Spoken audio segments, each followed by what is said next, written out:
Halo para pecinta dan penggemar fisika, saya hari ini akan membahas mengenai gaya Coulomb atau gaya elektrostatika. Perhatikan saya punya 4 muatan yang terletak pada titik sudut dari bujur sangkar yang bersisi 6 cm. Ada Q5 yang terletak di pusat bujur sangkar, muatannya 1 mikrocoulomb. Ya, sedangkan Q1, Q2, Q3, Q4 sudah diketahui dalam soal. Q1 sama dengan Q2, 2 mikrocoulomb positif. Q3, Q4, min 2 mikrocoulomb.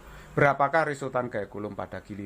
Yang kedua, energi potensial listrik yang dimiliki oleh Q5.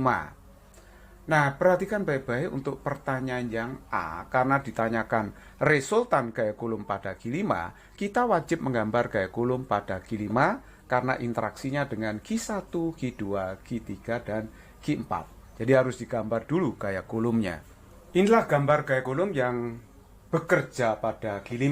Jadi nanti ada F51, kita tahu bahwa Q5 itu ditolak oleh Q1. Jadi ada gaya Coulomb F51 yang arahnya ke Q3, ya, menjauhi Q1.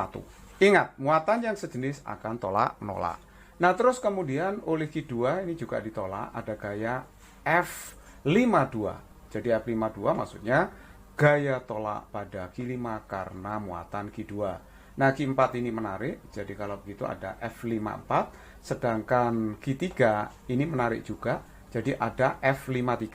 Gaya pada Q5 karena tarikan Q3. Berikutnya kita bisa menghitung berapa nilai dari masing-masing gaya itu ketika kita sudah menemukan nilai R-nya. R itu adalah jarak Q5 ke masing-masing muatan. Kalau kita lihat ini bujur sangkar ya, jadi bujur sangkar karena Q5 di pusat bujur sangkar, maka jarak Q5 ke masing-masing muatan di pojok-pojok ini sama semua. Jadi saya misalkan R ya, nah R-nya itu sama semua di situ. Kita bisa mencari nilai R dengan mudah. Ingat bahwa yang namanya 2R itu kan akar dari 6 kuadrat, 6 kuadrat. Jadi kalau gitu ini kan 6 akar 2, sehingga R-nya dapatnya 3 akar 2 cm, atau boleh tulis 3 akar 2 kali 10 pangkat min 2 meter. Nah, kalau R-nya sudah ketemu, maka kita bisa menghitung nilai masing-masing gayanya. Tapi kalau kita lihat, jaraknya sama semua ini, jaraknya sama semua, hasil kali Q1, Q5, Q1 itu adalah 2, Q5 1. Jadi 2 kali 1, 2, Q2, 2, Q5 1, ini dikalikan muatannya hasilnya juga 2, sama kan? Nah, Q5 1, Q3 juga nilainya 2, nilainya ya. Jadi 1 kali 2, 2, ini juga 1 kali 2, 2. Jadi perkalian muatannya sama, jaraknya sama, maka nilai semua gaya itu sama. Jadi kalau begitu nanti F51, F52, F53, F54 itu sama semua. Ini kita bisa hitung pakai apa ya? Ini kakiku remuk-remuk. Misalkan kita pakai F51, berarti K5 Q1 per R kuadrat. Ingat ya, hukum Coulomb, kakiku remuk-remuk. Karena muatan ini tidak tahu diletakkan di mana, dianggap diletakkan di udara atau ruang hampa. Jadi konstanta Coulombnya kita ambil 9 kali 10 pangkat 9. Q5-nya di situ adalah 1 mikrocoulomb, sama aja dengan 10 pangkat min 6 coulomb. Sedangkan Q1-nya adalah 2 mikrocoulomb, 2 kali 10 pangkat min 6. Dibagi R-nya, R-nya itu adalah ini. Jadi 3 akar 2, ya kan? Dikali 10 pangkat min 2 di kuadrat. Nah, yang atas hasilnya 9. Ini 10 pangkat min 12, 10 pangkat 9 berarti 10 pangkat min 3. Ini 2. Nah, yang bawah 3 kuadrat kali 2 itu 18, 10 pangkat min 4. Nah, 18-nya kita bisa coret, ya kan? Ini 10 pangkat min 3 bagi 10 pangkat min 4. Hasilnya adalah 10 Newton. Nah, seperti itu.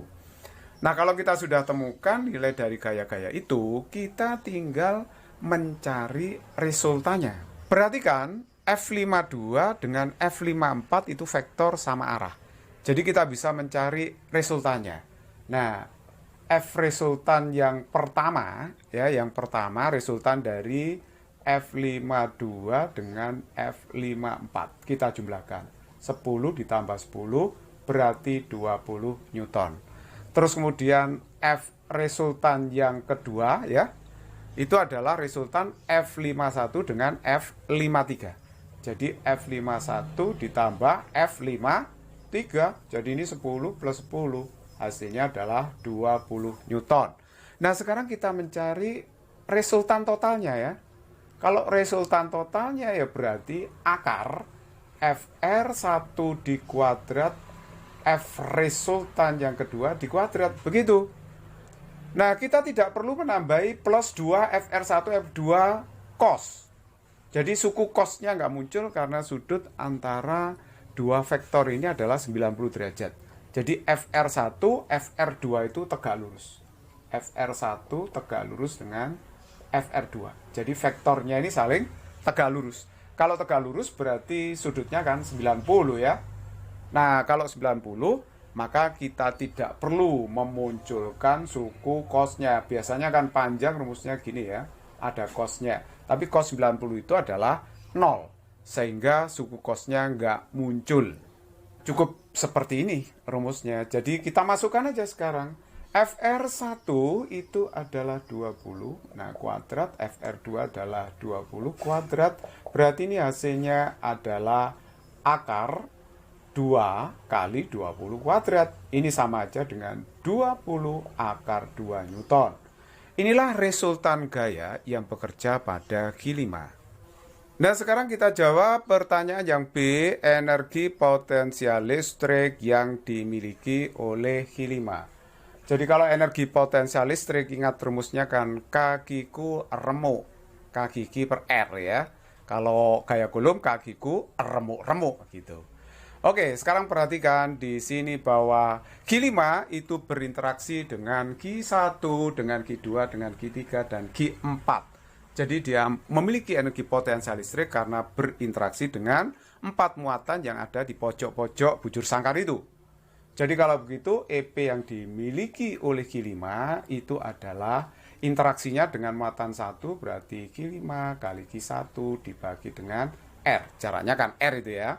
Terus kemudian ditambah K Q5 kali Q2 dibagi dengan R, ditambah lagi K Q5 kali Q3 dibagi dengan R, ditambah lagi K Q5 kali Q4 dibagi dengan R. Yang sama kita keluarkan, K Q5 sama, R-nya juga sama ya. Nah, ini sama aja ditulis seperti ini kan. Nah, seperti itu. Biarkan K-nya nggak usah dimasukkan dulu, R-nya nggak usah keburu dimasukkan. Q1 itu 2 di situ. Ya kan? Nah, sedangkan Q2, 2 juga. Q3, min 2. Q4, min 2. Nah, saya tidak mengubah satuannya, tetap mikro. Nah, coba perhatikan. Ini 4 dikurangi 4 kan 0 ya. Jadi kalau begitu hasilnya adalah 0.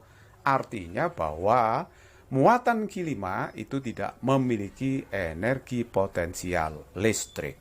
It's very easy problem.